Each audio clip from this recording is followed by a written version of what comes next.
भारत की top 7 IT कंपनियों को इस साल अमेरिका में नए H1B वीजा सिर्फ 4,573 पेटिशन ही मिले हैं, जो 2015 से 70% कम और पिछले साल से भी 37% कम है। National foundation for American policy की रिपोर्ट के मुताबिक नए कर्मचारियों के लिए टॉप 5 कंपनियों में सिर्फ TCS ही भारतीय कंपनी बची है। पुराने कर्मचारियों का वीजा रिन्यू कराने में भी सिर्फ TCS टॉप 5 में है, लेकिन उसका रिजेक्शन रेट भी बढ़कर 7% हो गया है, जो पिछले साल 4% था। ये बाकी कंपनियों से काफ़ी ज़्यादा है। मतलब अमेरिका में इंडियन आईटी वालों के लिए नया वीज़ा लेना अब पहले से कहीं ज़्यादा मुश्किल हो चुका है। इस साल अमेरिका में पुराने कर्मचारियों का H1B वीज़ा रिन्यू कराने का रिजेक्शन रेट सिर्फ 1.9% रहा, लेकिन भारतीय कंपनियों में सिर्फ TCS ही मजबूत दिखी। उसने 5,293 पुराने वीज़ा रिन्यू करवाए हैं। नए कर्मचारियों के लिए TCS को सिर्फ 846 H1B वीज़ा मिले हैं, जो पिछले साल के 1,452 और 2023 के 1,174 से काफ़ी कम है। हालांकि उसका रिजेक्शन रेट सिर्फ 2% रहा। कुल मिलाकर भारतीय आईटी कंपनियों के लिए अमेरिका में नया स्टाफ भेजना अब पहले से बहुत ज़्यादा कठिन हो गया है। अब ज़्यादातर H1B एप्लीकेशन पुराने कर्मचारियों का वीज़ा बढ़वाने के लिए ही आ रहे हैं और इनमें रिजेक्शन बहुत कम हो रहा है। इन्फोसिस, विप्रो और LTI, माइंडट्री जैसी बड़ी कंपनियों का तो सिर्फ 1 से 2% ही एप्लीकेशन खारिज हुआ है, लेकिन नए लोगों को भेजने वाले आवेदन इस साल जमकर रिजेक्ट हो रहे हैं। बड़ी कंपनियों की बात करें तो TCS का सिर्फ 2% एप्लीकेशन रिजेक्शन हुआ, जबकि HCL अमेरिका का 6%, LTI, माइंडट्री का 5% और कैपजेमी का 4% रिजेक्ट हो गया है।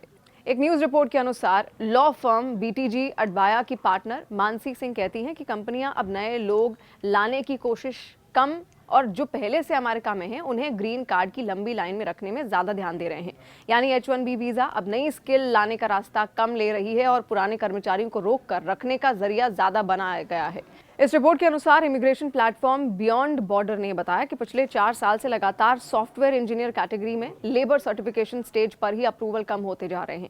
यानी वीज़ा देने से पहले वाली बेसिक चेकिंग में ही भारतीयों के एप्लीकेशन फंस रहे हैं।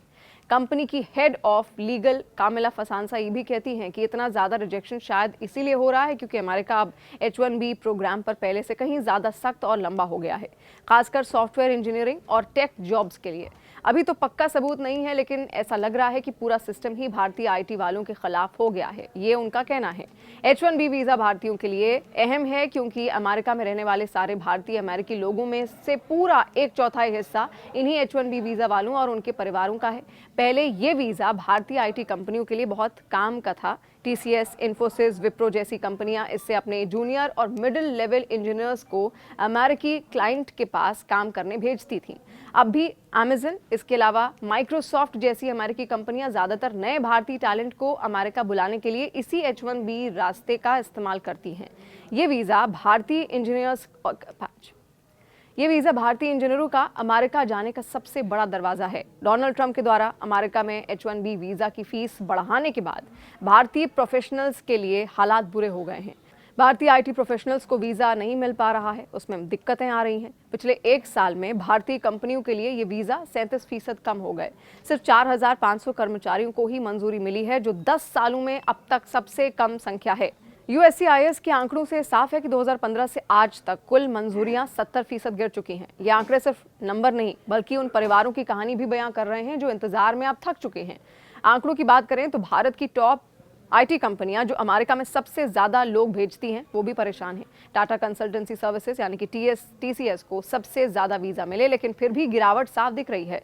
2024 में TCS के 5,293 कर्मचारियों को वीजा मिला था, लेकिन इस साल ये संख्या घटकर 846 रह गई। रिजेक्शन रेट भी 4% से बढ़कर 7% हो गया। मतलब 7 में से 1 आवेदन ठुकरा दिया जा रहा है। इन्फोसिस का रिजेक्शन रेट 1% है।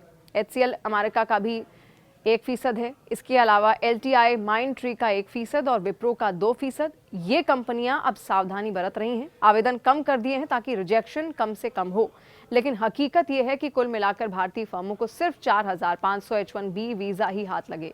अमेरिका में ये वीज़ा अमेज़न, मेटा, माइक्रोसॉफ्ट और गूगल जैसी बड़ी कंपनियां भड़प रही हैं। टॉप 25 कंपनियों में सिर्फ 3 भारतीय नाम हैं, TCS सहित। बाकी सब अमेरिकी जॉइंट्स हैं। इसके अलावा जो अपनी पकड़ वहां पर मजबूत कर रहे हैं वो कंपनियां इसमें शामिल हैं। इस बीच अरबपति इलॉन मस्क ने भारतीयों का समर्थन किया। उन्होंने कहा कि अमेरिका ने भारतीय अप्रवासियों से ढेर सारा फायदा कमाया है।